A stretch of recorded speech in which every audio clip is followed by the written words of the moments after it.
है? तू यहाँ क्या कर रहा है? फिल्म में आने का शौक नहीं, इनफैक्ट फ्रॉम द चाइल्डहुड, मतलब मेरा पाकिस्तान में तो मेरा यहाँ पे लिविंग नहीं था, स्टडीज यहाँ पे नहीं हुई। और जिस तरह से मतलब कभी नहीं सोचा था कि पाकिस्तानी फिल्म इंडस्ट्री में आऊँगी या काम करूँगी, इस तरह से कुछ नहीं था। लेकिन ये है कि आखिरी मोतिया की जिंदगी और इज्जत का कातिल।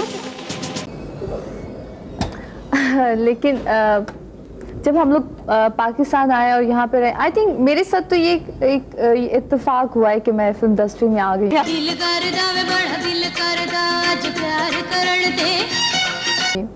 लेकिन आने के बाद मुझे ऐसा लगता है कि एजाज रानी साहब की जगह कोई और आते, जो मतलब मुझे ऐसा लगता है कि शायद ये ना होता। लेकिन निरमा अच्छी है, मज़े की बात है कि उसको मैंने इंट्रोड्यूस कराया शोबिज़ में। पहला गाना में उसको मैंने इंट्रोड्यूस कराया, वो गाना था कोई सपनों में रोज़ आता है। ये मैं आपको वीडियो दूंगा, आप निर्मा को पहचानेंगे नहीं, ये निर्मा है। बहुत काफ़ी मोटी आई उसमें। कोई सपनों में रोज आता है, देख कर मुझको मुस्कुराता है। ऐसा लगा कि इंडस्ट्री में ज़रूरी नहीं है कि सब ऐसे होते हैं, मतलब एक अजीब सा एक कॉन्सेप्ट तो है ना, जो है वो है एक यूनिवर्सल ट्रुथ है। तो चाहे हॉलीवुड हो, लॉलीवुड हो, कोई भी हो, कि कौन बार बार आ जाते हैं। I was born in Pakistan, Lahore, लेकिन मेरा स्टडीज और सारी परवरिश जो है वो कुवैत में हुई। मेरा बाप डाकू, मैं डाकू, और ये डाका डाले मेरी मोहब्बत पर।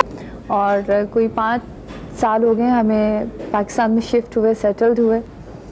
एंड अभी जो मैंने लास्ट टाइम एक और लव स्टोरी मेरी रिलीज़ हुई है, उसमें मेरा रोल बहुत डिफरेंट है। I don't know, I think after Karz और आफ्टर सैयद नूर्स पिक्चर राजा पाकिस्तानी, लोग people expect more from me, because they want to see कि भाई मैं मुझ में परफॉर्मेंस भी मुझे देखना चाहते हैं, परफॉर्मेंस में भी और ग्लैमर में भी। बाबा, बाबा कौन है ये जख्मी? ये मेरा दोस्त का बेटा है बेरोज। और याद है बचपन में हम दोनों की मंगनी भी हुई थी, हम दोनों दुल्हा दुल्हन भी बने थे। तो मैं वही हूँ जिसके साथ तुम बचपन में आमों के बाग में चोरी चोरी आम तोड़ा करते थे। लेकिन मुझे ऐसा लगता है कि जैसे लोगों के कमेंट्स है वो कहते हैं कि नहीं, आपकी परफॉर्मेंस तो है ही अच्छी, लेकिन आप ग्लैमरस भी बहुत अच्छी लगी। लेकिन वो कहते हैं कि आपका उसमें थोड़ा, हम जितना चाहते थे, जिस तरह से कर्ज में आपका एक्सपोजर था, उतना ज़्यादा एक्सपोजर नहीं था। आपने मोबाइल्स बंद रखे, उतना ज़्यादा उसमें एक्सपोजर नहीं था। तो मुझे एक तरह से खुशी भी हुई कि लोग मुझसे कुछ लाइक एक्सपेक्ट करते हैं, और एक्सपेक्टेशंस बंधाना, एक्सपेक्टेशंस होना इतनी जल्दी मेरे लिए, अगर लोगों की एक्सपेक्टेशंस, इट मीन्स के उन लाइक इट मीन्स के there is something very good about me, और मुझे मेरा काम उनको पसंद आया, अच्छा लगा है, उन्होंने एक्सेप्ट किया है। तो और थोड़ा सा बुरा इसलिए लगा क्योंकि उसने भी बहुत शौक से, थैंक यू, ख्याल आ गया इनको मेरा, तो उसमें भी मैंने बहुत शौक से काम किया है। एनीवे, तो ये सारे सिलसिले तो चलते रहेंगे, क्योंकि आगे भी ये बात होती रहेगी। तो हम बहुत सी चीज़ें हैं जो आपको नहीं मालूम है, मैं आपको, I never wanted to become a singer, I do love music, but it's not that I want to become singer, because I think singing and acting, these are 2 C, मतलब आप 2 समुद्रों में एक साथ गोता नहीं खा सकते। पहले आप एक चीज़ में तो you should rise in one thing, then आप दूसरी चीज़ में जाते हैं। आई थिंक वो एक अजीब सा उसको क्या कहेंगे, एक अजीब सा इत्तेफाक है कि मैंने वो लिपसिंग की है, परफॉर्म किए हैं वो गाने, जैसे चनमकना है, बत्तियां बुझाई रख दी, वो सब मैंने परफॉर्म किया, लिपसिंग किया, नहीं गाया नहीं है। और पीपल थिंक्स कि वो मैंने गाया है, तो मतलब उनको मेरी परफॉर्मेंस इतनी नेचुरल लगती है कि वो मैंने ही गाया। आपने लिपसिंग किया, लेकिन आप स्टेज पे गाने गाती हैं? नहीं, मैं स्टेज नहीं करती, लोकल नहीं करती हूँ, बाहर। अभी मैंने एक शो किया इंडिपेंडेंस डे का अमेरिका में, तो पीछे टेप चला था, आप अभी लिपसिंग कर रही हैं? हाँ, लिप परफॉर्म लाइक जो होता है, मतलब एक्ट्रेसेस जो करती हैं वो ही। क्या करती है बताए ना, मैं सवाल थोड़ी आएगा, आप बताए ना। नहीं तो ये भी आप कर रहे हैं सारा, like you are doing it, recording हो रही है। तो मुझे बता कि नहीं आपने क्या, this is very bad.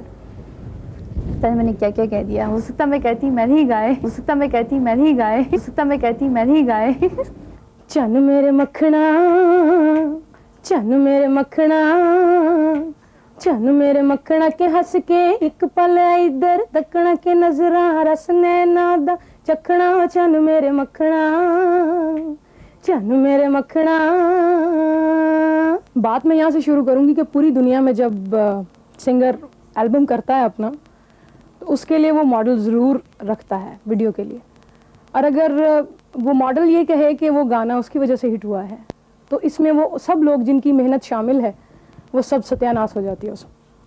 First of all जो सिंगर ने मेहनत की है, जो म्यूजिशियंस ने मेहनत की है, जिसका वो आइडिया है, उसको एक साइड पे रख के अगर आप ये कहें कि ये गाना मेरी परफॉर्मेंस की वजह से हिट हुआ है, तो मैं इस चीज़ को मैं समझती हूँ कि इससे बड़ा झूठ कोई नहीं है। नहीं नहीं, आई विल नॉट। मैं दूसरों के क्रेडिट्स कभी नहीं लेना चाहती हूँ।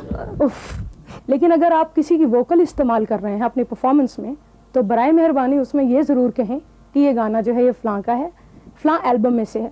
क्या कहाँ बोल दिया करूँ, मतलब जहाँ भी आप गाती हैं, हाँ, लिपसिंग करती हैं, आप बोल देते हैं कि एक्चुअली आवाज में गाया आप हुआ है। अनाउंसमेंट खुद नहीं कर रहे होते हैं ना अपनी, you are not suppose to do. आप खुद अपनी अनाउंसमेंट तो नहीं करते हो। अब जैसे बत्तियां बुझाए रख दी मैंने एक गाना किया, उसमें बुशरा अंसारी और अनवर मकसूद साहब अनाउंसमेंट कर रहे थे।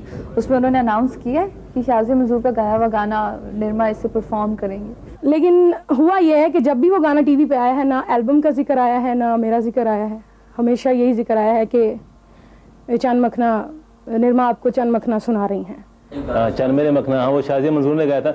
एक्चुअली मैं ये चाहता हूँ कि जिसका क्रेडिट हो उसको देना चाहिए। कहाँ नहीं नहीं नहीं, कि अगर निर्मा को अपना मतलब चाहिए एक्सपोजर ज़्यादा, टीवी पे आना चाहती हैं या उनको ये शौक़ है, तो उनको चाहिए कि वो बजाय इस तरफ ज़्यादा ध्यान दें कि ये फ़लाँ गाना जो मैं परफॉर्म कर रही हूँ ये मेरा है। उनको चाहिए कि अपनी फ़िल्मों पे ज़्यादा ध्यान दें, क्योंकि शी इज़ एन एक्ट्रेस, वो कोई सिंगर नहीं है। लिहाजा मेरा ख्याल है कि उनको अब छोड़ देना चाहिए, ये उनको फिल्मों पे ज़्यादा ध्यान देना चाहिए। In childhood I was a very shy girl basically. कैसे थी शायद, जूम इन करें तो दिखाएं शायद कैसे। Shy, no no no, not like this. Shy means you know all day, वो बच्चे नहीं होते जो यूँ करके यूँ 24 घंटे मैंने नहीं बात करनी आपसे, नहीं मम्मा, इस तरह की जो हरकतें नहीं करते उस तरह के बच्चे होती। उसके बाद जब थोड़ी सी और बड़ी हो गई, तो उसमें ये था कि जब स्कूलिंग होनी शुरू हो गई, तो उसमें था कि थोड़ा सा बेहतर हुआ लोगों से कम्युनिकेट करना, बच्चों के साथ खेलना। मतलब जैसे से बड़ी हो रही थी बच्ची हो रही थी, मामा कहती तुम्हारा ऑपोजिट हुआ है सारा कुछ ना। लाइक मैं जब 10th क्लास में थी तो आई वॉज लाइक घर में हो तो घर सर पे उठाया हुआ, स्कूल में हो तो स्कूल सर पे उठाया हुआ, इस तरह से। But I was a very intelligent student, तो इस वजह से सारे जो टीचर्स वगैरह थे मुझे बहुत बर्दाश्त करते थे और बहुत प्यार करते थे। आई don't know what people thinks about me. My basic strength is my performance, ठीक है, बिकॉज फोटोजेनिक होना, खूबसूरत होना, वो तो आपके बस में नहीं होता, या वो आप होते हैं या नहीं होते। सो लकीली मैं खूबसूरत हूँ। No I am just kidding, मजाक कर रही हूँ, मतलब आप ये ना समझिएगा अपने मुंह मियाँ मिट्ठू। तो ये है कि मेरी बेसिक स्ट्रेंथ जो है वो मेरी परफॉर्मेंस है, and I am very lucky कि ये मुझसे कैसे क्यों हो जाता है, मेरे अंदर ये आमद और ये चीज़ें किस तरह से आती हैं। बिकॉज शायद मुझे अपने काम का बहुत शौक़ है, बहुत लगन से शौक़ से करती हूँ, तो मुझे इसमें अल्लाह ताला की तरफ से बहुत हेल्प मिलती है, मेरे काम में बरकत होती है और बेहतर काम होता है। तो दैट्स इट।